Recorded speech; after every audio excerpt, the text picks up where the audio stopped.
Welcome to CS programs. இந்த வீடியோவில் நம்ம ஸ்டாக்ன்ற ஹெடர் ஃபைலை பற்றி பார்க்க போகிறோம். இந்த ஸ்டாக்ன்ற ஹெடர் ஃபைலில் பார்த்தீங்கன்னா ஸ்டாக்னு ஒரு கிளாஸ் இருக்குது. நம்ம எப்படி யூசர் கிரியேட் பண்ணுற கிளாஸுக்கு ஆப்ஜெக்டை கிரியேட் பண்ணி ஒர்க் பண்ணுறோமோ அதே மாதிரி இந்த ஸ்டாக்ன்ற கிளாஸுக்கும் நம்ம ஆப்ஜெக்ட் கிரியேட் பண்ணி ஒர்க் பண்ணலாம். அப்போது இந்த ஸ்டாக்கை கிரியேட் பண்ணும்போது பார்த்தீங்கன்னா யூசர் நம்மளாக கிரியேட் பண்ணிக்கிற ஸ்டாக்கை காட்டிலும் இது ஒர்க்கிங்க்கு கொஞ்சம் ஈஸியாக இருக்கும்.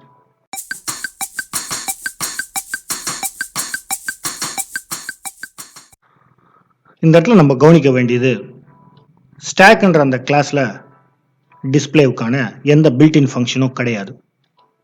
பொதுவாக நம்ம ஸ்டாக் ஆப்ரேஷன் பண்ணும்போது புஷ் பண்ணுவோம், பாப் பண்ணுவோம், அதுக்கப்புறம் டிஸ்பிளே பண்ணுவோம். இந்த இடத்துல புஷ்ஷுக்கும் பாப்புக்கும் பில்ட்இனாக ஃபங்க்ஷன்ஸ் இருக்குது, வேறாஸ் டிஸ்பிளேக்கு இல்லை. அதனால் டிஸ்பிளேக்கு மட்டும் நம்ம யூசர் டிஃபைன்ட் ஃபங்க்ஷன் கிரியேட் பண்ணிக்க போகிறோம். அதுதான் பார்த்தீங்கன்னா லைன் நம்பர் 7ல் கொடுத்துருக்கோம். முதல்ல அந்த ஸ்டாக்ன்ற கிளாஸுக்கு ஒரு ஆப்ஜெக்டை கிரியேட் பண்ணிக்கிறோம். அப்போ இந்த ஆப்ஜெக்ட் என்ன டேட்டா டைப்பை நம்ம ப்ராசஸ் பண்ண போகிறோம் அந்த ஸ்டாக்லன்றது இந்த இடத்துல சொல்லியிருப்போம். அங்கே பார்த்தீங்கன்னா less than and greater than சிம்பிளுக்கு நடுப்புற கேர்னு கொடுத்துருப்போம். இதன் மூலமாக நம்ம என்ன சொல்கிறோன்னா இந்த ஸ்டாக்ல நம்ம கேரக்டரை ப்ராசஸ் பண்ண போகிறோம். ஒருவேளை நீங்கள் இன்டிஜர் ப்ராசஸ் பண்ணணும்னு நினச்சிங்கன்னா அந்த இடத்துல கேர்ன்ற டேட்டா டைப்புக்கு பதிலாக இன்ட்னு கொடுத்தீங்கன்னா இந்த ஸ்டாக் இன்டிஜர் டேட்டா டைப்பை ப்ராசஸ் பண்ணும். புஷ் பாப் எல்லாம் சேம் தான். அதில் ஆட் பண்ணுற டேட்டாவோட டைப் என்னன்றதை தான் நம்ம இங்கே சொல்லியிருக்கோம். அடுத்தது புஷ் பண்ணுறதுக்கு யூசர்கிட்டேருந்து ஒரு வேல்யூ வாங்க போகிறோம். அதுக்கு யூஸ் பண்ணுறதுக்கு இந்த வேல்யூன்ற வேரியபிளை நம்ம யூஸ் பண்ணுறோம். இந்த ப்ராசஸை நம்ம do while loop யூஸ் பண்ணி தான் செய்ய போகிறோம். யூசர்கிட்டேருந்து சாய்ஸ் வாங்கி ப்ராசஸ் பண்ணுறது. 4 ஆப்ஷனை நம்ம யூசருக்கு கொடுத்துறோம். 1 for push, 2 for pop, 3 for display and 4 for exit. இப்போ இதை கொடுத்ததுக்கப்புறம் நம்ம யூசர்கிட்டேருந்து சாய்ஸை வாங்க போகிறோம். அப்போ இந்த 4 சாய்ஸில் ஏதாவது ஒன்று யூசர் பிக் பண்ண போகிறாரு. இந்த சாய்ஸை நம்ம சுவிட்ச் கேஸில் ப்ராசஸ் பண்ணி யூசர் கொடுத்த இன்புட்டுக்கு ரிலவெண்ட்டான ப்ராசஸ் செய்ய போகிறோம். கேஸ் 1 இருந்தால் யூசர் புஷ் ஆப்ரேஷனை சூஸ் பண்ணிக்கிறாருன்னு நமக்கு தெரியும். உடனே என்ன பண்ணுறோம், ஒரு சிஅவுட் ஸ்டேட்மெண்ட்டில் புஷ் பண்ணுறதுக்கு வேல்யூவை இன்சர்ட் பண்ண சொல்லி ஒரு மெசேஜ் கொடுக்குறோம். அடுத்த லைனில் வேல்யூன்ற அந்த வேரியபிளில் யூசர்கிட்டேருந்து இன்புட் வாங்குகிறோம். அந்த இன்புட் வாங்கின வேல்யூவை ஸ்டாக்ல புஷ் பண்ணுறோம். Object dot push as an argument value கொடுக்கும்போது அந்த வேல்யூ போய் அந்த ஆப்ஜெக்ட்ன்ற ஸ்டாக்ல போய் ஆட் ஆகிடும். சுவிட்ச் கேஸ்ன்றதால ஃபைனலாக அந்த கேஸோட எண்டில் நம்ம பிரேக் கொடுத்துருக்கோம். அடுத்தது கேஸ் 2. கேஸ் 2 போது பாப். இந்த இடத்துல நம்ம கவனிக்க வேண்டியது மெம்பர் ஃபங்க்ஷனாக இருக்கக்கூடிய அந்த பாப் ஸ்டாக்ல வேல்யூ இருக்குதா இல்லையான்றத செக் பண்ணாது. அதை நம்ம தான் மேனுவலாக ப்ரொடக்ட் பண்ணிக்கணும். இந்த இடத்துல எம்டின்னு ஒரு மெம்பர் ஃபங்க்ஷன் இருக்கு.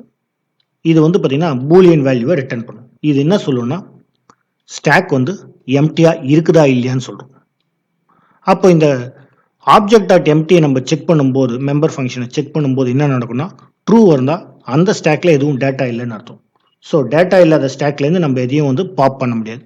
உடனே அதனோட ட்ரூ பார்ட்டில் என்ன பண்ணுறோம், ஸ்டாக் இஸ் எம்டின்னு ஒரு மெசேஜை கொடுத்துரும்.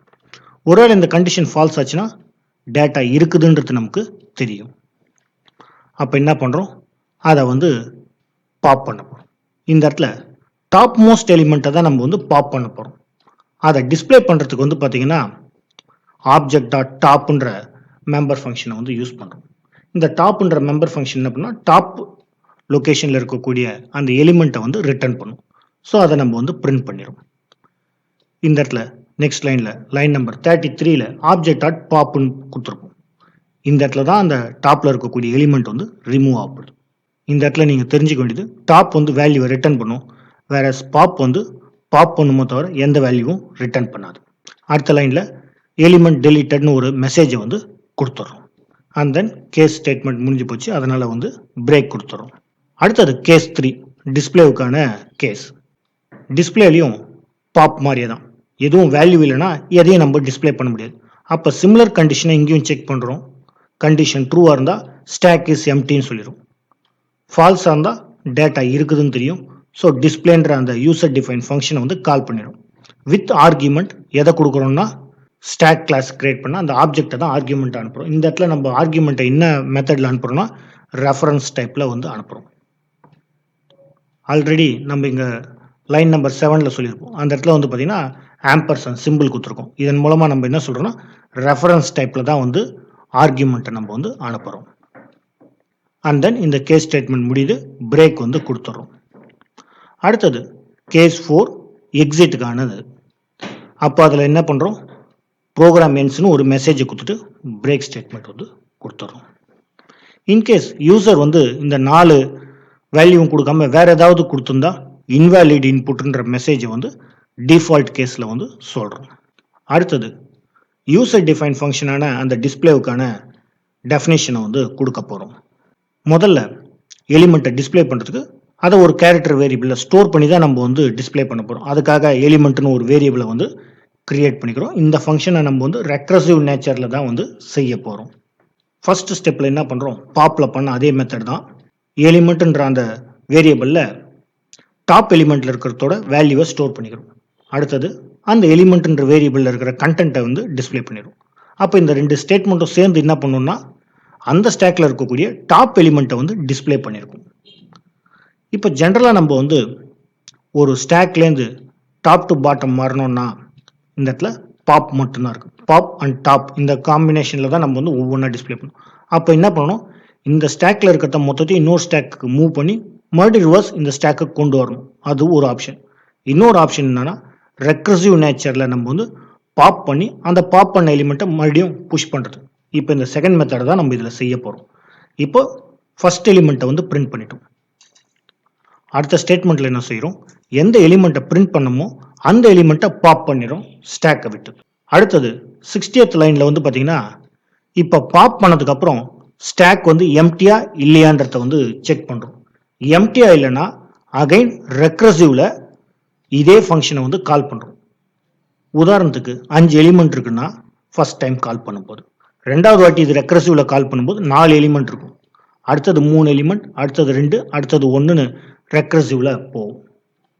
அப்போ அது மாதிரி போயிட்டு ஒரு ஸ்டேஜில் என்ன ஆகும்னா ஸ்டாக் வந்து எம்டி ஆகிடும். அப்போ இந்த ஸ்டேட்மெண்ட் வந்து ஸ்கிப் ஆகும்.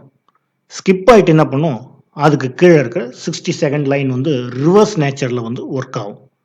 அதாவது 5ஆவதாக கால் பண்ண ஃபங்க்ஷனுக்கு ரெக்ரசிவாக கால் பண்ண ஃபங்க்ஷனுக்கு ஃபர்ஸ்ட் எக்ஸிக்யூட் ஆகும். அப்போ உதாரணத்துக்கு இந்த இடத்துல இப்போ நம்ம வந்து ஒரு எக்ஸாம்பிள் வந்து பார்க்கலாம், இது எப்படி ஒர்க் ஆகுதுன்றதுக்கு. இப்போ நம்மளோட ஸ்டாக்ல ஒரு 3 வேல்யூ இருக்கிறதா கன்சிடர் பண்ணிப்போம். 1 அண்ட் தென் 2 அண்ட் தென் 3. இதில் நீங்கள் எப்படி அசியூம் பண்ணிக்கிறீங்கன்னா 3 வந்து டாப்பில் இருக்கிறதா அசியூம் பண்ணிக்கோங்க.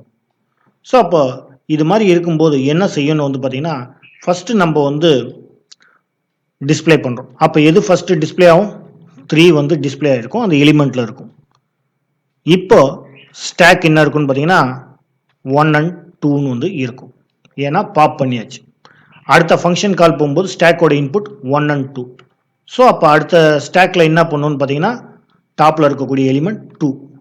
இப்போ பாப் பண்ணதுக்கப்புறம் ஸ்டாக்ல என்ன இருக்குன்னு பார்த்தீங்கன்னா 1 மட்டும் இருக்கும். அடுத்த வாட்டி வரும்போது என்ன ஆகும், ஸ்டாக்லேருந்து 1 வந்து டிஸ்பிளே ஆகும். இப்போ வந்து ஸ்டாக்ல என்ன இருக்குன்னா எதுவுமே இருக்காது. we may say it as a null or nil, ஏதோ ஒன்று. பட் ஸ்டாக்ல வந்து எதுவும் இல்லை. இப்போ வந்து பார்த்தீங்கன்னா இந்த ரெக்ரசிவ் கால் வந்து முடிஞ்சிட்டு இருக்கும். அதாவது லைன் நம்பர் 60ல் இருக்கக்கூடிய அந்த கண்டிஷன் வந்து ஃபால்ஸ் ஆகிடும். இப்போ என்ன பண்ணுன்னா அகைன் 62nd லைன் வந்து ஒர்க் ஆக போகுது, ரிவர்ஸில் வந்து ஒர்க் ஆக போகுது. எதுக்கு ஃபர்ஸ்ட் ஒர்க் ஆகும்னு பார்த்தீங்கன்னா 1க்கு தான் ஃபர்ஸ்ட் வந்து ஒர்க் ஆகும். ஸோ அப்போ 1க்கு ஒர்க் ஆகும்போது இப்போ இது என்ன பண்ணுன்னா ஸ்டாக்ல வந்து அந்த 1ன்ற வேல்யூவை வந்து ஆட் பண்ணியிருக்கும். அடுத்தது ரெக்கர்சிவ்ல ரிட்டர்ன் போயிருக்கும். இப்போ இங்கே ரிட்டர்ன் போயிருக்கும்போது ஆல்ரெடி வந்து 1ன்ற வேல்யூ இருக்குது. இப்போ என்ன பண்ணுன்னா கரண்ட் எலிமெண்ட் 2 தான். ஸோ அப்போ இந்த 2வை வந்து அதனால் கூட ஆட் பண்ணியிருக்கும். அண்ட் தென் இப்போ 3க்கு வந்து ஃபங்க்ஷன் கால் ரிட்டர்ன் ஆகிருக்கும். ஆல்ரெடி ஸ்டாக்ல 1 and 2 வந்து ஆட் ஆகிருக்கும். இப்போ கரண்ட் எலிமெண்ட் 3 அதை வந்து இங்கே ஆட் பண்ணியிருக்கும். ஸோ இந்த என்டையர் ப்ராசஸ் முடிஞ்சதுக்கப்புறம் பார்த்தீங்கன்னா இனிஷியலாக இருந்த அந்த 1, 2, 3 அப்படியே இன்டாக்டாக வந்து இருக்கும். இப்போ இந்த ப்ரோக்ராமை நம்ம வந்து ரன் பண்ணி பார்க்கலாம். இனிஷியலாக ஸ்டார்ட் பண்ணும்போது ஸ்டாக் வந்து எம்டியாக இருக்கும். அப்போ நம்ம பாப் பண்ணோம்னாலோ இல்லை டிஸ்பிளே பண்ணோம்னாலோ நமக்கு வந்து ஸ்டாக் இஸ் எம்டின்ற மெசேஜ் வந்து வரும். இப்போ நம்ம என்ன பண்ணுறோம், 1 2 3 நம்ம எக்ஸாம்பிளில் பார்த்தா அந்த வேல்யூ வந்து புஷ் பண்ணலாம். 1 2 அண்ட் தென் ஃபைனலி 3ன்ற வேல்யூவை புஷ் பண்ணலாம். இப்போ டிஸ்பிளே பண்ணி பார்க்கும்போது வந்து பார்த்தீங்கன்னா நம்ம கொடுத்த வேல்யூ 3 2 1 ரிவர்ஸில் தான் வந்து வரும். ஏன்னா டாப்லேருந்து பாட்டமில் தான் வந்து ஸ்டாக் வந்து டிஸ்பிளே பண்ணும். இந்த இடத்துல புஷ் பார்த்தீங்கன்னா சேம் லைனில் வரும். அதை நம்ம டிஸ்பிளேயில் வந்து எண்டல் யூஸ் பண்ணாதால சேம் லைனில் வந்து இருக்குது. இப்போ நம்ம பாப் பண்ணும்போது என்ன ஆகும்னா ஃபர்ஸ்ட் வந்து டாப்பில் இருக்கிறது டெலிட் ஆகும் 3. இப்போ டிஸ்பிளே பண்ணி பார்த்தோம்னா நமக்கு வந்து we will have 2 and 1. In case நம்ம 1 2 3 4 தவிர்த்து வேறு ஏதாவது கொடுக்கணும்னா நம்ம ப்ரோக்ராம் சொல்லும் இன்வேலிட் இன்புட். 4 சொல்லும்போது ப்ரோக்ராம் வந்து பிரேக் ஆகிடும். நம்ம யூஸராக வந்து ஸ்டாக்குக்கான என்டையர் கிளாஸையும் கிரியேட் பண்ணி செய்ய முடியும். பட் இதில் யூஸ் பண்ணும்போது வந்து பார்த்திங்கன்னா நமக்கு இன்னும் கொஞ்சம் ஈஸியராக இருக்கும் இம்ப்ளிமெண்ட் பண்ணுறதுக்கு. இன்னும் நீங்கள் நம்ம சேனலை சப்ஸ்கிரைப் பண்ணலன்னா மறக்காமல் சப்ஸ்கிரைப் பண்ணிக்கோங்க. தேங்க்யூ.